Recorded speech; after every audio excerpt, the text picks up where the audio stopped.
Hello everyone, welcome to my channel. మనకి ఆషాఢ మాసం అంటే ముందుగా గుర్తొచ్చేది గోరింటాకే కదండి. ఈ ఆషాఢంలో 5 సార్లు గోరింటాకు పెట్టుకోవాలి అంటారు. కనీసం ఒక్కసారైనా పెట్టుకోవాలండి. ఈ గోరింటాకు గురించి ఒక చిన్న స్టోరీ చెప్తాను. గోరింటాకు అంటే గౌరీ ఇంటి ఆకు అని అర్థమండి. పూర్వం గౌరీదేవి అన్న పార్వతీదేవి అన్న ఒక్కరే అండి. పార్వతీదేవి చెలికత్తెలతో ఆడుకుంటూ ఉండగా ఆమె రజస్వల అవుతుంది. అప్పుడు ఒక చిన్న రక్తపు బొట్టు నేల మీద పడుతుంది.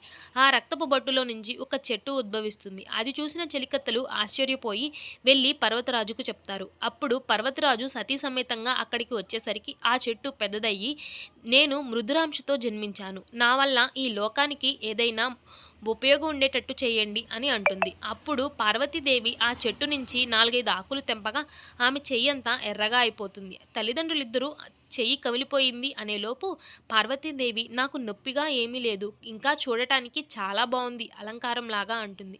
అప్పుడు పర్వతరాజు, నువ్వు స్త్రీల సౌభాగ్యానికి చిహ్నంగా నిన్ను అలంకారంగా ఉపయోగిస్తారు అని చెప్తాడు. అప్పటి నుంచి ఈ గోరింటాకుని మనం గౌరీదేవితో సహా ఆడవాళ్ళు అందరూ చేతులకి కాళ్ళకి అలంకారంగా ఉపయోగిస్తారండి. నాకు చూడండి ఎంత బాగా పండిందో. వీడియో నచ్చిందా? నచ్చితే మాత్రం లైక్ చేసి